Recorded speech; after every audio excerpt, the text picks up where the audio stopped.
તો મિત્રો નમસ્કાર। પહેલાં તો મિત્રો ખરેખર આ બેનનો વિડીયો જોઈ લ્યો અને બેન પણ એનો સાથે એનો સ્ટાફ સાથે મિત્રો આ બેન આવી ગયા છે મેદાનમાં। કારણ કે મિત્રો હરેશ સંધવી સાહેબ છે મિત્રો તેને આ બેને ખુલ્લી ચેલેન્જ આપેલી। ચાલો તે પૂરેપૂરી આ ચેલેન્જનો વિડીયો જોઈ લ્યો પહેલાં।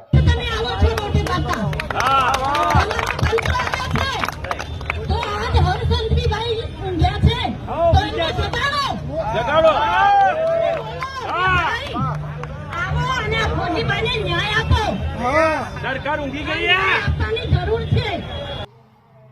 તો મિત્રો બેન આ ખરેખર સાચું કહી રહ્યા છે। કારણ કે જ્યારે મિત્રો જ્યારે આ ચૂંટણી આવે એનો પ્રસાર કરવો હોય ને ત્યારે બધા નેતાઓ બધા લોકો બધા બહાર દેખાય છે અને આવી કાંઈક મિત્રો મુસીબત હોય કોઈનો ન્યાય માટે હોય તો કોઈના મિત્રો વિડીયા કે આ તે કાંઈ વસ્તુ દેખાતું હોય જ્યારે ચૂંટણીનો પ્રસાર કરવાનો હોય ને તો બધી જગ્યાના વિડીયા પણ વાયરલ થાય ને બધી આપણે બધા જોવી છીએ અને આવી રીતનો મિત્રો આ ન્યાય આપવાનો છે યશપાલસિંહ ઝાલા સાહેબને। તો એનો મિત્રો કેમ કોઈ વિડીયો બનાવ્યો નહીં? કોઈ આપણા હર્ષ સંધવી અથવા કોઈ પણ જે આપણા કાર્યકર્તા કોઈ પણ જે નેતાઓ છે તેને કેમ આનો ન્યાય માટેનો વિડીયો બનાવ્યો નહીં? કારણ કે મિત્રો અત્યારે હર્ષ સંધવી સાહેબને મિત્રો બેને ઓપન ચેલેન્જ આપી દીધી છે। ખરેખર જો આનો તમે ન્યાય નહીં કરો તો અમે ઉગ્ર આંદોલન પણ કરશું। 14 તારીખની બધા લોકો મિત્રો રાહ જોઈને બેઠા છે। 14 તારીખે મિત્રો શું થાય છે મિત્રો જો આનો નિર્ણય જો આની પોલીસ કર્મચારી સાથે જો એને એક્શન લેવામાં નહીં આવે તો ખરેખર મિત્રો આ મામલો ગરમ થવાનો છે। ઉગ્રમાં ઉગ્ર આંદોલન મોટું પણ થઈ જવાનું છે। કારણ કે તારા બેન અને સાથે બેનનો એકનો વિડીયો પણ વાયરલ નથી થયો મિત્રો। ઘણા બધા લોકો મિત્રો આ યશપાલસિંહ ઝાલા સાહેબને મિત્રો સપોર્ટ કરે છે। સપોર્ટ તો કરે છે પણ સાથે એમ પણ કહે છે જો 14 તારીખે કરણી સેના પણ મિત્રો આમાં છે એ પણ એમ કહે છે તો 14 તારીખે જો આનો કે ચુકાદો ન આવ્યો તો કે અમે હવે રાજસ્થાન MP બિહાર બધી જગ્યાએથી એની કરણી સેના બોલાવશું। ગુજરાતની નહીં પણ બધેથી કરણી સેનાને બોલાવશું। મિત્રો કરણી સેના તો બોલાવશે પણ ઘણા એવા નામી અનામી ઘણા અપક્ષ એવા ઘણા બધા છે મિત્રો જે આર્મીને મિત્રો ફૂલ સપોર્ટ કરે છે।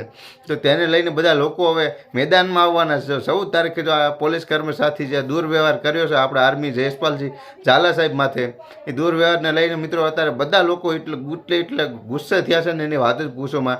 ખરેખર જો આપણી ચેનલની અંદર આ વિડીયો નાખી છે અને બીજો વિડીયો છે અમારી ચેનલની અંદર તેમાં તમે આવીને જોઈ જાજો કે પૂરી ઘટનાનો વિડીયો છે એને ઘટના અંદર શું કહી રહ્યા છે કઈ રીતને બબાલ થઈ ક્યાંથી કેમ શરૂઆત થઈ હતી શું થયું હતું અને કોનો વાંક છે કોનો નહીં બધું તમને વિડીયો ઉપર મળી જશે। તો આ વિડીયોને નીચે આવીને આનો બીજો વિડીયો છે તમે એ વિડીયો જોઈ લેજો અને આજનો વિડીયો સારો લાગે તો લાઈક કરજો। અને ખરેખર મિત્રો બેન સાચું કહી રહ્યા છે મિત્રો હવે એ બેને બોલશે અને આપણે થોડા બીજા પણ લોકો બોલશે એમ નહીં થાય। કારણ કે હવે બધાને જાગૃત થવાનું છે। કારણ કે આપણે દેશને આર્મી મિત્રો ઘણા બધા મિશન પાર કરે છે અને મિત્રો એને જીવને જોખમમાં મિત્રો ત્યાં બોર્ડર ઉપર રહેવાનો જીવ જોખમમાં હોય ને બોર્ડર ઉપર આપણી રક્ષા કરે છે। આપણે બધા એને ન્યાય માટે ખાલી એક વિડીયો પણ શેર ન કરીએ તો મિત્રો શું કામનું? તો ચાલો હવે 14 તારીખે બધા એમ ભેગા થવાના છે તો આ હિંમતનગરની અંદર તો બધા લોકોને ફટાફટ 14 તારીખની અંદર જેટલા પણ લોકો જઈ શકો તેટલા બધા જાજો અને મિત્રો આ વિડીયો બને એટલા શેર કરજો હવે।